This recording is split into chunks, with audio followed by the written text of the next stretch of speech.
You're listening to a Prairie Punk House Companion right here on the Prairie Punk Press Network. The views expressed by any host or any guest on the Prairie Punk House Companion are the personal views or opinions of the people who express them and do not reflect the views or opinions of anyone else on the show or any company, employer, or any other organization that the individual expressing them has or will affiliate with in the past, present, or future.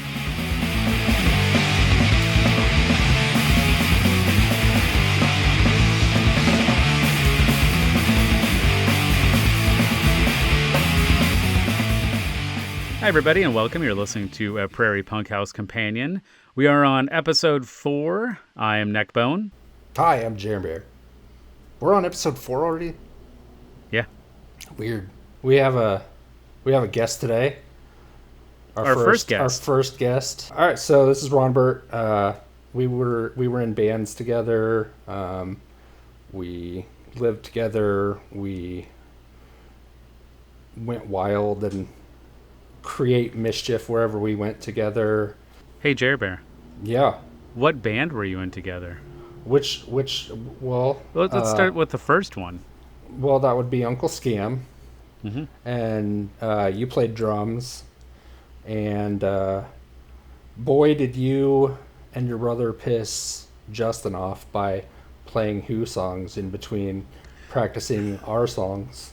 We changed the name to Tofu Love Glove, and then we changed the name to Man is a Bad Animal. And that was good times. And some asshole has that demo tape that we recorded in my mom's basement somewhere, but keeps losing it and not sending it to me every time that he finds it. And then we started Spirit of the Stairs together with our buddy Josh, who we worked with at the record store. Yeah, that was the first time I remember seeing you and your brother was at that Taco Tico. Then shortly after that, you were dating one of my friends. Yep. Well, we've said Melissa's name like a shitload of times on here. I think we can go. Well, and my brother was dating her best friend. Yes, Chandra. Which I kind of give Chandra a lot of credit for. I don't know, kind of coalescing our little punk scene back in those days. Your two scenes. Yeah.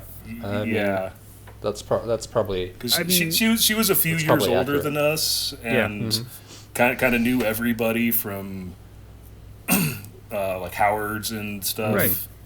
Yeah. She didn't have the same hang-ups, and frankly, neither did Melissa. About because for a while I didn't like you guys because I thought you were too political. and look at me now. You guys thought that like Jake and me were just there to just like fuck around and just cause chaos, and we didn't give a shit about anything, which was accurate at that time. That was an accurate assessment.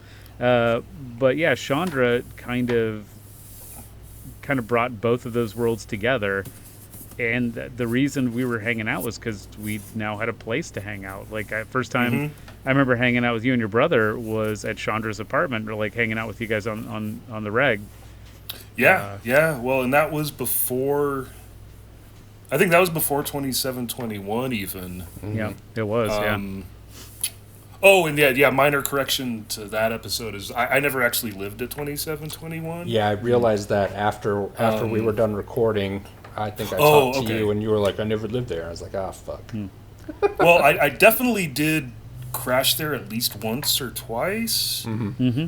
But that like 6 or 7 months between our apartment at McComas and Kansas Street, before we got that apartment, I was basically homeless. Like, did plenty of couch surfing.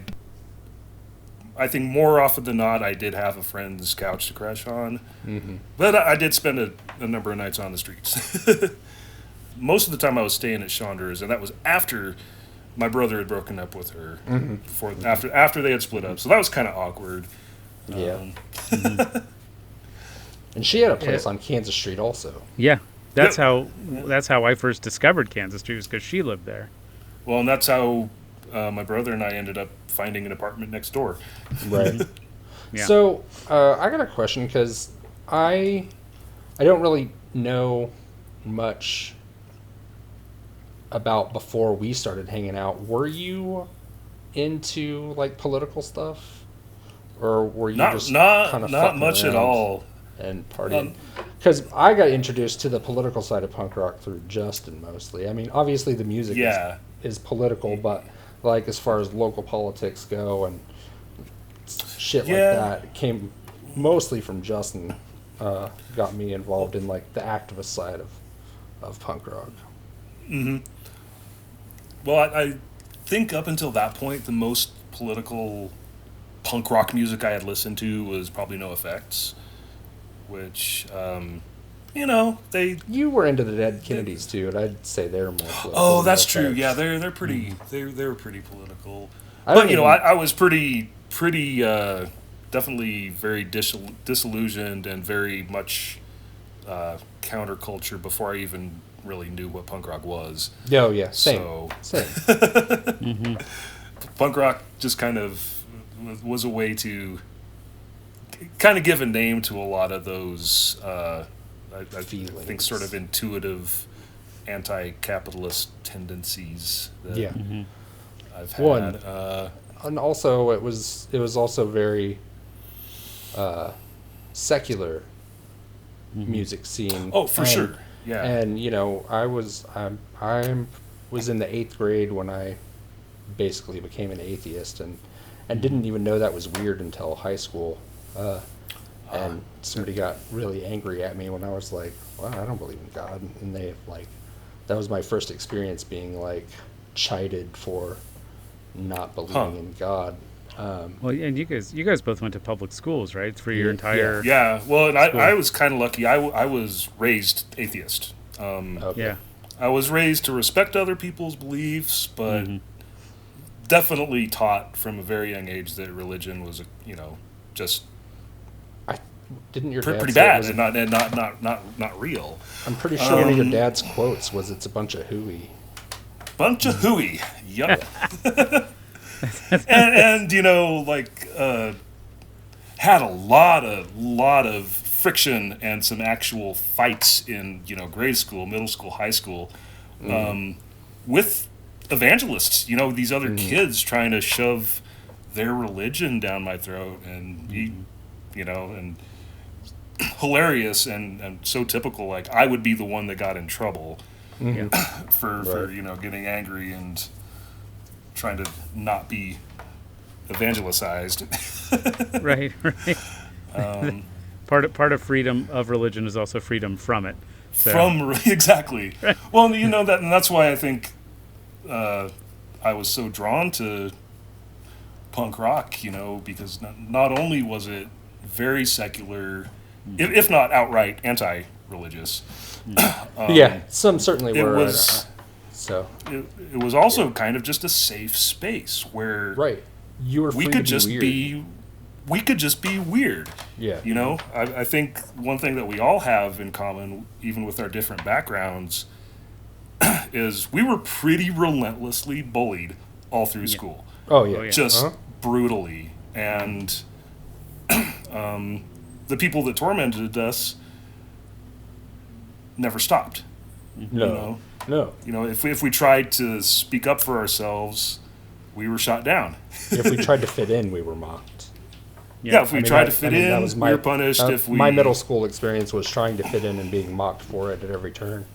So by the time I got to high school, I was like, "Fuck this! I don't want to fit in with these fucking people." Oh, and I was fuck in this Catholic school, so it was like mass. We went to mass 3 times a week in Catholic school, and then I also had to go on Sunday too. So I was at mass 4 times a week.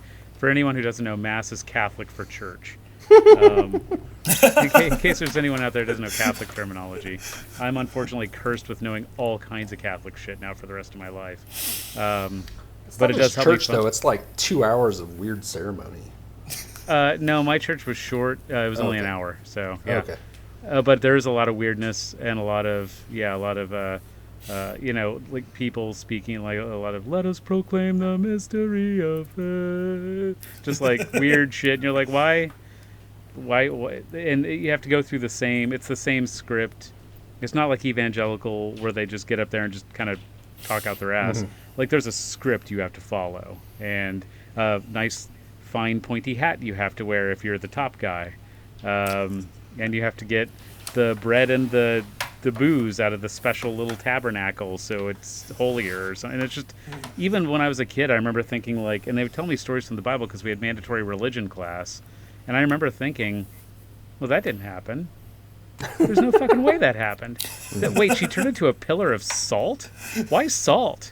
Is there a specific reason? Like, even at that point, I was like trying to Chekhov's gun this shit, and I was like, does that come back into play later? Like, does that come back into the story? Then why was it written that way if there's no point? Who's writing this shit? Did they have a script supervisor? Because it doesn't seem like they did. Never forced to go to church by my parents, but my grandparents took us to like holiday mass. They were Catholic, and I would go because I loved my grandparents, but it was super uncomfortable, just really weird. I find it interesting that the two different camps of punks, you guys were, at least in my mind, you guys were all political and you were all public school punks. And me and Jake and the other A guy, whose name I keep trying to not say, but keep saying it, we were all in Catholic school. And we were just like polar ends of the punks. But we thought that we were so... Our understanding, and I think we even called ourselves anarchists. At least I did. I think the other two did too. But our understanding of anarchy was like a Sex Pistols understanding of anarchy, as in not at all. We knew it freaked out the establishment. That's it. Yeah. The anarchy that is just chaos and not actual. Right. The political. We hadn't sat down and like we hadn't read any political like theory about anarchism or anything. Like, it's not like we didn't know what it meant. We just knew. You weren't reading Bakunin in high school? Oh, we absolutely were, for sure, in Catholic high school. right to the top of the reading list. Bakunin and Kropotkin. Kropotkin, but, yeah. honestly, even after, it became more of a cohesive ideology and political worldview, I still very much embodied and appreciated just the weirdness and goofy chaos of just getting pissed drunk and fucking around. Like, it was fun. Mm-hmm. There's plenty of that. It was a lot of fun. I personally tried to be serious occasionally and do stuff. I mean, we played that benefit for Food Not Bombs, and I think we, did some activism and stuff around town, but mostly it was partying. Yeah. We talked a lot about politics. We didn't do very many politics. That is true. Yeah. But I do think, one of the things I did like about this scene too, and I know this is more of a Kansas City story than a Wichita story, but when I was living at Central House too, in Kansas City, I brought one of my friends with me over to the house, and he wasn't somebody I knew super well, more of like a friend of a friend. But he was like, hey, I just want to hang out with somebody tonight. Can I come hang out with whatever wherever you're going, whatever you're doing? I was like, okay.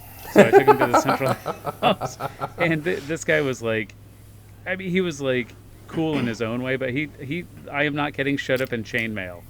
Like, he was like a big Renfest nerd, and he showed up to the Central House in chainmail, just being himself. Nice. Didn't know anything about punk, didn't know anything about the music or the scene. Excellent. And he just showed up, and Ray walked right up to him, drunk as piss, and Ray was probably about that big around and would just drink whiskey constantly. Yeah. He walked up to him, barely able to stand, and he said, "Did you fucking wear chainmail to my house?" And my friend went, "Yeah." And he goes, "That's the punkest fucking thing I've ever seen." And he walked off. Yes. I love Ray. I miss that dude. I used to have a chainmail belt that I wore with my punk rock outfits. Nice. That's awesome. And then I decided I was going to take it apart and make other chainmail stuff out of it, and it never ended up going back together. And I just had all these little rings. Yeah. You had, let's see, I had a pyramid studded belt, as every punk rocker did, and I also had a bullet belt.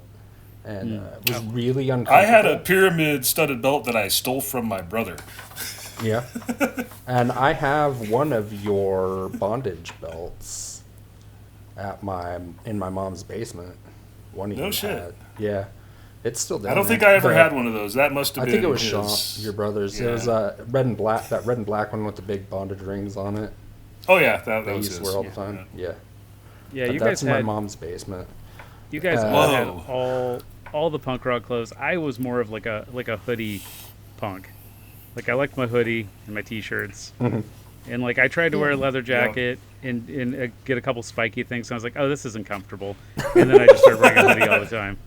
Oh man, that I did belt still was spike my hair. I so- spiked my hair embarrassingly late in life, but like well into my 20s. I think I was still spiking it when we lived at the Boston apartments, probably. Right, I shaved it off at that point, maybe. Nah, you. I think you had it shaved. Okay, I'd already shaved by then. Yeah, Okay. that bullet belt was horribly uncomfortable. I was talking to my wife the other day, and I was Well, like, and heavy, Would it heavy be? too. would it be silly if I went and got another bullet belt? Do Mostly it. joking. And she said no. And I said thank you. Just wear Wait, some chainmail wait. and go over to Ray's house. Right, there you go. He's a doctor. Yeah. He sure is. That guy. That's that guy who yeah. that guy who used to live on a fifth of whiskey and cigarettes every night. That was his entire diet. I don't think I ever saw him actually eat any food. I am shocked that he was at the able to stay alive. At the Flanders house, all they did was fry daddy tofu. Oh yeah. And they just Oh. ate tofu Well, we had from the fry at the daddy cen- for every At the meal. Central House 2, we had he would just deep fry. He'd get those Amy's burritos Oh fuck. and then just deep fry them, and he'd be like, "It's healthy." No, it's not. Just because it's vegan doesn't mean it's healthy, man. It's vegan and organic, and I just deep fried it. See, it's healthy. Back on track. Oh yeah, Is there a track? All right. it's just all random now. It's an attempt. So are you done with your origin story? Yeah, for now, but we're gonna reboot it in a few years. Yeah. What was your first punk rock show? Jesus Lizard. Oh, nice. Oh, it would have Yeah. been 95 or 96, probably? 90. Yeah, it was actually 94. I was I was 16 years old. Okay. And Where at? That was at Panama Reds. Okay. We used to go to shows there when we were like 15, 16. Yeah. They didn't card us. We drank beer. It was kind of the golden era right before they like seriously cracked down on underage drinking. Was Panama Reds downtown? It Or was, was it Southside? it was the same place that eventually became Barleycorns. Okay, that's what I couldn't remember exactly. Where it was or had what it completely was, so. forgot about Panama Reds until you said it just now. I was like, Yeah. oh my god. Yeah, so saw Isn't Jesus that where Lizard there twice. Saw the Wesley Willis fiasco there twice. Yeah, nice. Saw some killer shows there. Did isn't that where Janitors Against the Apartheid played?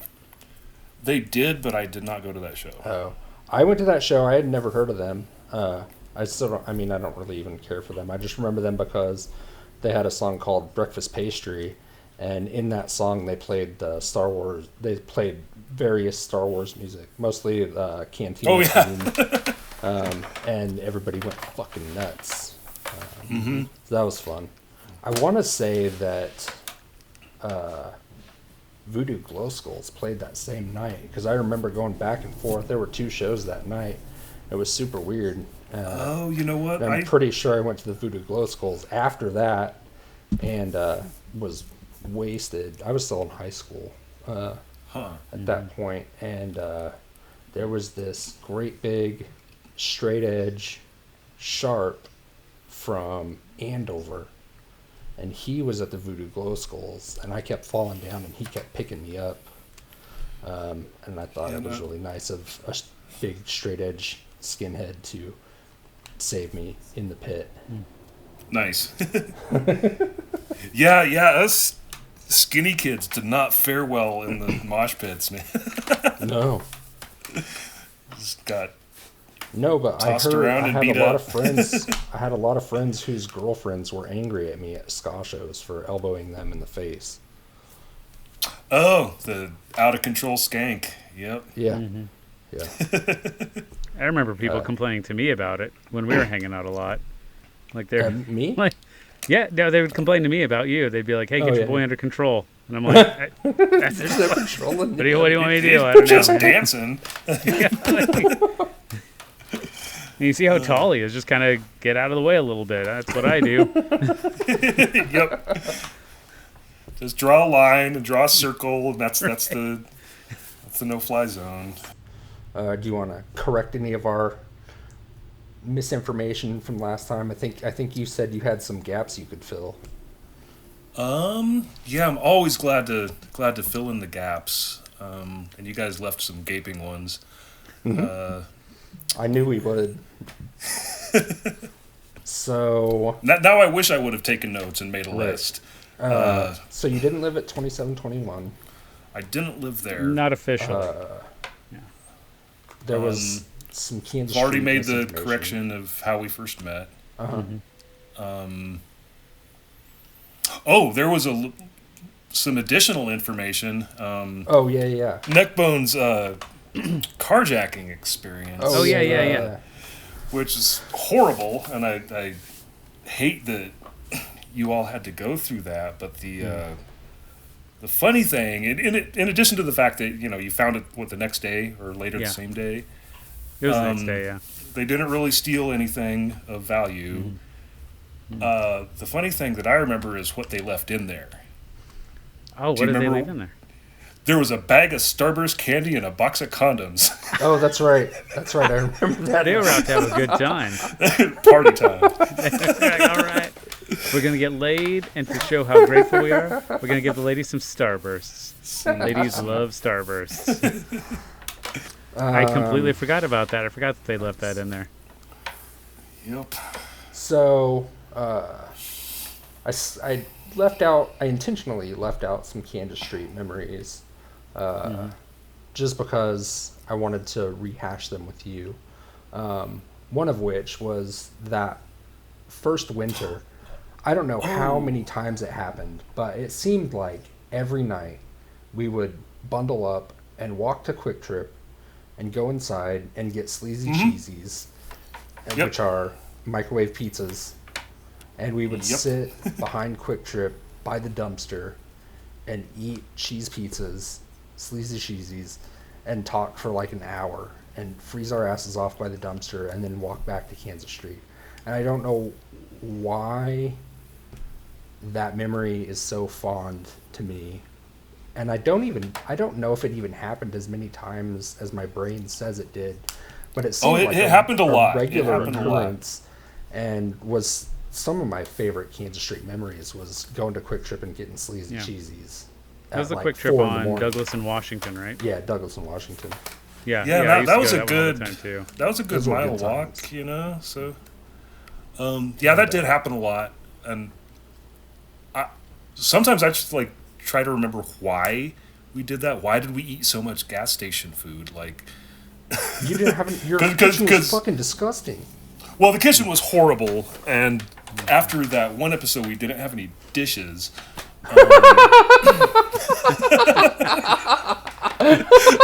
But it's hilarious because the grocery store was the same distance walk in the other direction, Yeah. but they didn't have a microwave there. Right. The gas station had a microwave, Yeah. so That's true. And you couldn't Made- cook in those Kansas Street kitchens. They were not made for preparing They any were type of small food. and they were disgusting. Yeah. Thankfully, nobody hung out at my apartment because I could just walk upstairs and hang out at your guys' apartment. Right. So I actually did keep beer in my fridge. My fridge worked great. But So- the only thing that was in there was beer. And nothing. I think I had beer and like a bottle of mustard. Like, that's it. Another thing, so I was thinking of one memory and it brought another one back, and it's that your toilet looked like a sunset. oh, the- because we never the- cleaned it. The most Yes. vibrant, reds and oranges and funk in the toilet. And I don't know. It was bad. I think the girls came over and cleaned it one time. Yeah, so somebody cleaned it at some point. Maybe Anne-Marie and Sarah maybe did. I don't know. Maybe Andrea. But there was another point where we weren't hanging out in your apartment so much as we were hanging out front and on the stairs. And for whatever reason, I remember peeing on your stairs a lot. And I don't know why. Like on the stairs inside or the stairs outside? Yeah, inside. I don't know why I would do that. It's just because you were just drunk? something I remember. I mean, obviously, but I don't know why I wouldn't either go outside and do that or go into your apartment and do that. It's very strange. It's very strange. Who was the people that lived below you? Nacho? Yeah, Nacho and Nepo and CJ. Yeah, Nepo and CJ. Which that actually reminds me of, manager, right? Yeah, and that actually reminds me of a slight correction. You told the story in the last episode about the story they told us when we moved in there. Mm-hmm. The story was not that somebody had killed themselves in our apartment. It was that somebody was murdered. Oh, okay. In our I knew apartment. it was something like that. So minor discrepancy, but and was that the origin of the crazy dead lady? That's why there was a crazy dead lady. That's why it was haunted as fuck. Mm-hmm. Who was at the Blue Meanies show? Who? I think you were. I was, but I ended up getting so wasted that night I don't really remember it. Yeah, I think Nathan Gilson. Did I go to a Blue Meanies show? They played familiar. twice. I went to both of them. Yeah. The latter one was when AM was back from Emporia with gifts, and we went, and Nathan Gilson told me that every time I took a step, that's what made the Earth move. That it wasn't rotating because of gravity. It was rotating every time I took a step. Yeah. So you better I felt keep like walking, I was motherfucker. stuck in the mud the whole night. I'm not done with Kansas Street, I guess, because there was a time where we would go to the spot. Would you like to describe what the spot was? Big drainages right through the center of town. I forgot about the spot. Oh my god. Yeah, with the elevated with the elevated freeway, and you could walk under it. Yeah. And I got fucked up there a lot of times with both of you guys. Yeah, it was cool because you could walk for quite a ways along this little narrow ledge and be, you'd have this roar of the highway around you, but otherwise you'd be pretty isolated and kind of a little, I don't know, weird oasis in the city. It was a really surreal Weird place. Concrete oasis. Yeah. So we'd go down there and walk, but more often we would just go down there and just sit and drink. Yeah. It was one of our outdoor meeting spots, outdoor party spots. We were really gutter punks because we were hanging out in the biggest gutter in Wichita. Yeah. It's a gigantic gutter. We were the gutterist of punks. Yeah. I'm pretty sure we found a bunch of TVs one time and just we're just giddy and giggling about destroying them at the spot. Yeah, we found some old cathode ray tube televisions, and that was actually before flat screens even really were a thing. Yeah, where did they even come anyway, from? they were ancient. They were like old wood cabinet ones from the 70s that where did we found we find we found it behind a storage unit. Like it looked like somebody had cleaned out the storage unit and is that when not yet. Is that when Kale broke his foot on the TV? Kale wasn't around. Was that a different time? Okay. That was his own TV that he broke his foot on. Oh. Yes. Dumbass. Yeah, that tracks. So yeah, we found these TVs pretty near our apartment, and then carried them the 2 blocks. One of them I remember was large enough that it took 2 of us to carry it, and we just gently tipped them over the edge and watched them roll down the embankment and explode. It was Awesome. Oh shit! I just Very, very entertaining. I just had another memory of our destructive tendencies. You guys seem to like to just kind of like lightly push something in the right direction and then just watch chaos ensue. It's like It's such a beautiful thing. Goldberg device of chaos. So satisfying. So we were being hippies and playing hacky sack outside of Kansas Street in springtime, and there was all this white fluff all over the ground. Oh, And we were playing in the fluff like it was like having fake snowball fights or something. The cottonwood stuff. Yeah, fluff. yeah. And I picked a handful of it up and lit it on fire and dropped it, not thinking that when it was on fire it would drop like a stone. I thought it would like flutter away in flames. No, it caused it to drop super fast, and then all the other fluff caught on fire. And Like a six inch layer of it on the ground, just all light, plenty of like just free Dead oxygen leaves. flow. there were dead leaves Just- all over the ground. And we're like panicking. Fire, like instantly surrounded by fire. And this old woman, it's going towards, I think they were where Chandra used to live, those apartments. Right, And it right. went straight for that apartment building, and this woman comes out, and she's like, "Whoa!" And I was like, sorry. Sorry. But luckily, like, none of the leaves or anything caught on fire, but I was really scared that I was going to burn that fucking block down. It was impressive. It was impressive, and very, very sudden. Yeah, it was unexpected arson. Oh yeah. Other stories from that that block, that street, similar to Neckbone's, constantly being a victim of crime in Wichita, and I think probably later on in Kansas City. I remember he got stabbed. And Lawrence to a lesser degree. I was never really the victim of a direct violent crime like that. I was constantly getting arrested because of various mistaken identities. Like, for a couple of years, it happened over and over. Several times on Kansas Street, where one of the times was straight up racial profiling. I was with our friend CJ, who actually was a gang member, but I was walking with him, and the cops just screamed up on us and threw us to the ground and handcuffed us and questioned us for a while before realizing that it was somebody else they were after. Yeah, I remember a time where you were going, like, you got picked up all the fucking time. And, like, there was one time, and at a show at Spectrum, I think. And you got fucking arrested then. Got singled out by the fucking cops. Yeah. They just see you, the cops see you, and they're just like, that guy. That guy. That fucking guy. What's He's up to something. There's a Town West story you're supposed to tell. Oh, yeah, also? yeah. I remember that was more my brother. I was really? there. Okay.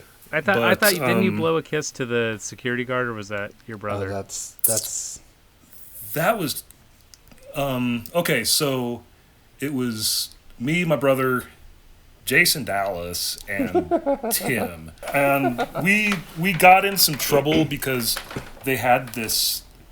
We went to the mall with Chandra. She actually had legitimate business there. She went there to buy something, which is what most people do with the mall. Yeah. And for some reason, we had all been drinking, and we decided, like, I don't know why we tagged along, but we did. We all piled in the car and went to the malls, like, ooh, this will be fun. And while, Chandra was doing her shopping, we were, being loud, being punk rockers in the mall, obviously. And Jason started shit with a guy. They had these massage chairs set up with this kiosk, and he was like, I think, like, humping one of them, and just being gross, being stupid, but when the proprietor of the massage chair stall asked us to leave, Jason started arguing with them, and they called security. We were on our way out, and the security guard approached us, and Tim started shit with the security guard, and Jason, went right along with him. This is the way I remember it. It is probably flawed. I kind of hightailed it out of there, and right at that time, the actual police were pulling up, and they went right for my brother. They arrested him first. They arrested Jason. They arrested Tim, and I jumped in the car, and Chandra and I drove off. So I miraculously got away that time, and I was drunk. I was about to go. I was going to go stand up for my brother because he didn't do shit. Right. He was drunk and being goofy, but we weren't starting fights with security guards. It was the other guys, and I was going to go stand up for my brother, and Sean was like, "No, get in the car." Yeah. Right. And so, thank you, Chandra, for helping me not get arrested that time. Now that I think about it, now that I think back on it, Jason liked to hump a lot of random things that he would just see. I completely forgot about that aspect of that guy. He would just go around just kind of like humping things and laughing weird. So very humpy guy. Speaking of him and odd behavior, so there's a cultural thing in punk rock where if you fall asleep with your boots on, you get what's called elfed, which is some sort of prank gets done to you. And it was Jason and your brother often passed out with their boots on before anybody else. And at Kansas Street, we like to make sculptures out of them. Oh, we would because pile we all kinds have of lots shit of... on top of them. I remember Sean woke up and like a cymbal fell on his head, and he was super fucking pissed. Very mad. I think you guys got into a fisticuff over that one. Probably. We fought a lot in those days, but that actually reminds me of one of the only things I liked about that apartment. It was a horrible, very grim place, but boy, did we make it our own. There was so much like found art and just weird. Sure. It was a very artsy space, like lots of weird found art stuff, and that's why we had the raw materials to make these beautiful sculptures out of unconscious humans. Yes. It was great. when Jason left town, so he left with a bunch of squatters. So one of the things that Wichita didn't have much of a scene, really. Like we did our best and we had a lot of fun, but there was not a big draw for. We were the scene, right? It was there just wasn't a our big small draw group for of people. Yeah, right. There wasn't a big draw for people to come through, but every now and again we would get travelers come through, and I would inevitably invite them over to Kansas Street, even though I didn't pay rent there, and invited them in, and much to the chagrin of you and your brother probably. But one of those groups of people that came over, Jason left town with. They hopped a fucking train and split, and they went up to Lawrence, and he passed out with his boots on somebody's couch up there. It was pre-Pirate House days. I don't remember whose house it was. I know Brandon was there. BJ may have been there as well. Was the Simpsons house a thing at that point? No. This is okay. They were. I think all those people were still in fucking high school. So this is like way before them. So he passed out on the couch with his boots on, and they sewed him to the couch. I don't know if either of you remember that story. That's awesome. But they punk rockers love to sew, and they sewed him to the couch cushions. Yes, that's good. Hilarious. That's probably my favorite elfing story. That's great. I don't think I ever had that done to me. Yeah, we were smart and took our fucking boots off.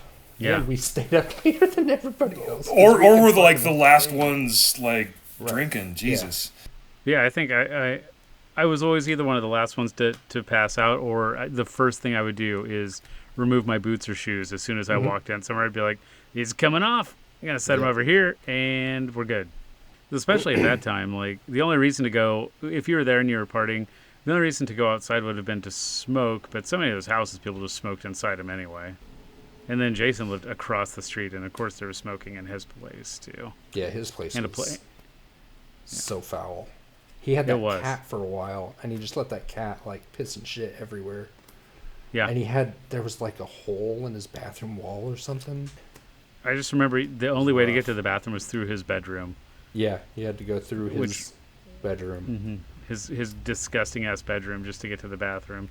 I'd go over there to play PlayStation. He had a PlayStation, so I was over there. Oh yeah, we didn't even have a TV at our place. Mm-hmm. Nope. Record player, CD player, tape player. And then AM would sleep over at Jason's just on the couch all the time because he would just stay up playing PlayStation. Right. Parappa the Rappa, 24/7. We spent a lot of. I haven't thought about that in ages either. Yeah, I think most of the furnishings at Kansas Street came from the yard store. We went there a lot to get bric-a-brac and shelves and all sorts of stuff. I love the yard. Yep, we got that super duper industrial thread for sewing our punk rock patches onto our jackets and pants. And jackets. I think Kansas Street was, for me at least, that was the first time I started dumpster diving. For the listeners, I just reached over to my shelf where I still have one of the industrial rolls of thread. I don't use it for punk rock reasons anymore. I use it for actual mending. Oh.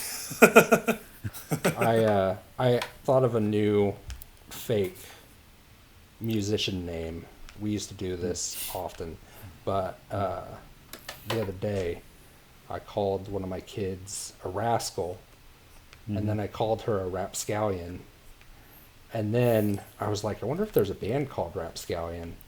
And then I wondered if there was a hip hop artist who dressed like an onion named Rapscallion.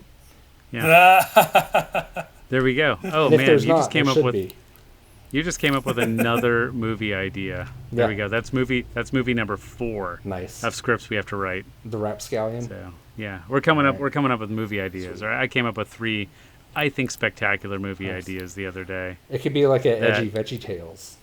I mean, the first one I wrote is definitely to educate. So, the movie is it's about the main character. Her name is Sarah Tops, and she gets cloned twice. Oh, so there's 3 of them. Yes, I see where this is going. By the evil Dr. Monoclonius. And by the end of the movie, to defeat Monoclonius, also she's a paleontologist. That's her job. So of course, by the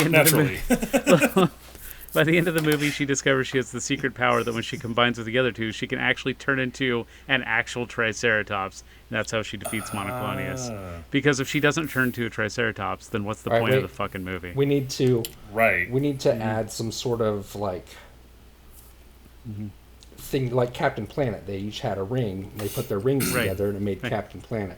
So they've got to have something to put together to become Triceratops. Triceratops. That's right. Yeah. And the name of the movie is Triceratops.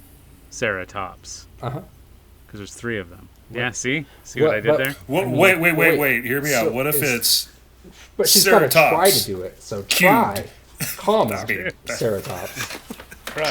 Triceratops. Yeah. Yeah. She does it to defeat the evil Dr. Monoclonius. Right. Well, she's got to try to do it. Yeah, she's gonna try. That motherfucker's only got 1 horn. She's got 3. What are you gonna do? Christ. So, while we're talking about that, I guess, do you remember about the kids that got taken away? This is before we moved to Kansas City. So this is like end of our time here. Some kids got taken away by DCF from a family. The social workers couldn't understand these kids. There were 2 of them. They couldn't understand the language they were speaking. And it turns out that the parents only taught them to speak Klingon. I remember that story. I remember that. Yeah. And that inspired me at the time to start a black metal a black metal band called Worf from Star Trek, the Klingon. And so we were going to start a black metal band called Worf and only sing in Klingon. And all of the songs were going to be about Burt Reynolds and how much of an asshole he was to like Lonnie Anderson. Well, that's a great. I mean, that's as good of a reason as I can think of to learn Klingon. Right. I mean, because you need a pretty healthy vocabulary to discuss Burt describe Reynolds and Lonnie Burt Anderson. Reynolds in that. Yeah. Yeah. Well, I'm sure now you can just dump everything into a English to Klingon translator. Sure. It'll just That's go not in. as fun. Oh yeah. But this Because I was think Klingon 99. actually is in Google Translate at this point. Probably. If it's not, it should be. Are there? You still want to spend some time getting all the pronunciation Right, right and everything. So. Is there any other stories that you want to tell, or anything else you want to talk about? So many stories, but You could always come back if you think of some later. Mm-hmm. I would love to come back another time. Yeah. It's been a lot of fun. You can even do one of our punk rock movie reviews with us when we start doing those. Ooh. Dude, yeah. Well, another good movie idea would just be all these old times, all these old shenanigans, like, and honestly, looking at you guys on the Google Meet here with the grainy video, we could do interview segments with grainy video, like grainy webcam video. It would be pretty depressing. People would love it. I'm pretty sure that by law, Ian MacKaye has to show up with his beanie on and say something about Kansas Street. Oh. I don't know if anybody knows how to get a hold of Ian MacKaye, but I think it's a requirement if you make a punk rock documentary that he has to show up in a red beanie. He does, and talk about something. Well, mentioning him reminds me of one of my favorite punk rock shows that I remember.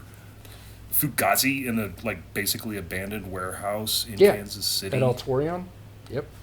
I do remember Was that. that Altorion? Yeah, and I was I wearing... remembered it being not a legitimate venue. Yeah, it was. Huh. Okay. I mean, it didn't look like it, but it was. None of the Kansas City venues looked like all of them looked like you just wandered into a warehouse and a band started playing.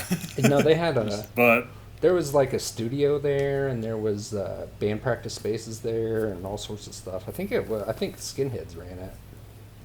Well, I remember really enjoying that show, and I think I was for wearing some reason Justin's cowboy boot cowboy hat. Yeah, and for some reason, I didn't drink at that show, so I remember it really well. Oh, see, I wore Justin's cowboy boot cowboy hat.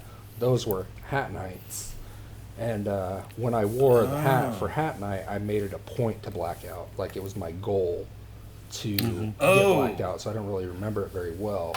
I mean, I remember going. Maybe that's why I was sober. Maybe I was transporting you. Maybe, I don't know. Was I designated driver? I didn't have a car back then, so I know it wasn't me. Neither did I. Did we do designated driver? Well, and I actually didn't have a driver's license back then.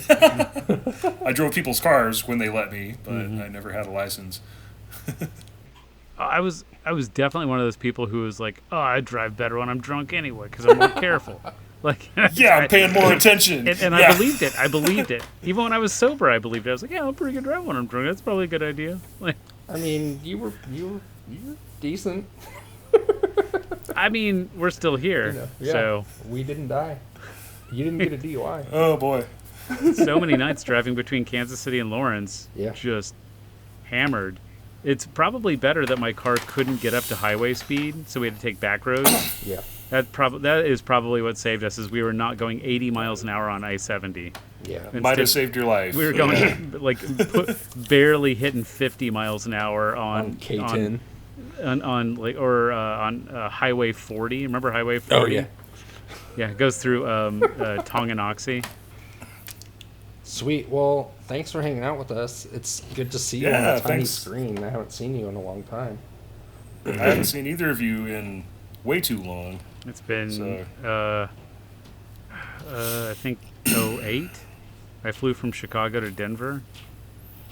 We went to go see bands play. Oh, Yeah, we saw bands. That was and Denver we Fest. drove up. Yeah. That was Denver Fest. That was There's a picture of us together on a mountain. That was a miserable many years trip. ago. I did not Yeah. have a good time. I had a great time. I had a spectacular time. I was there. Except for I remember That I was 07. remember It was not 08 because I was still you were fucking selling cars. I had just had Oh, yeah. just had a kid, so it was a well. I remember rough trip. you Neckbone. You were mad as hell at me like on the drive down Mount Evans because you were in the passenger seat. And Oh yeah. Yeah, you were like, slow down, because it's like just that exposed drop off. Yeah, it is. And I was like, It's what? terrifying. We're going like 20 miles an hour. I don't. Yeah, I don't And care it- for that. I don't care for that. I miss so. It's much easier only to ti- drive those than it is to be a passenger on those roads. Yeah. Oh, totally. Yeah, I've definitely been freaked out by other drivers on mountain roads. So The only time I lived like in mountain country was in Washington. I mean, Virginia has mountains too, but I lived on the shore, so it's the other side of the state. But I actually lived like in the mountains in Washington, and I love them from when you're at the bottom, looking at them from majestic as fuck. from Yeah. sea level. Standing at sea level and looking at awesome mountains is great. That's the one thing I miss about living in that shitty rural county I lived in.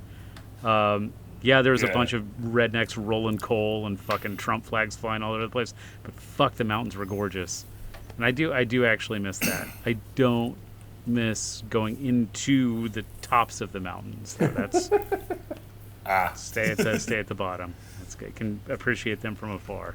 Well, I do like all sorts of mountain adventures, like on foot, on bicycle, like all that mountainy stuff. I'll keep my camping to Wisconsin. There's a nice big lake, but not a whole lot of mountains. It's perfect. There you go. Yeah, lots of forests, trees, no mountains. Yeah, that's one thing I miss. We don't have a lot of deciduous forest here. Crucifix are from Wisconsin. Oh yeah. Oh, yeah. Madison, right? Yeah. Yeah, Madison's a rad town. That's a rad fucking town. I like Madison. Well, Ronbert, thanks for coming and filling our gaps. Yes. Anytime, and I'm sure there will be More gaps many to fill. more gaping holes to fill. So many gaps in the future. We'll have you back to Yep. fill more gaps. You seem to have a great time filling gaps. I do. I'll get in there. I'll expand and just really take up space. That's perfect. Yeah. It's exactly what we're looking for. Well, yeah. Thanks for having me on. It's been fun reminiscing, and yeah, love you guys. I miss you. too. So Yeah. Miss you too. hopefully we can see each other in person someday Yeah, that'd be rad. again. All right, everybody. That's it for us. I got to take a coffee and piss, and we'll fill more gaps later. I got to piss in some coffee and You're gonna And fill some gaps. some coffee, fill some gaps, and you're gonna piss coffee. In I'm gaps. gonna piss in your coffee.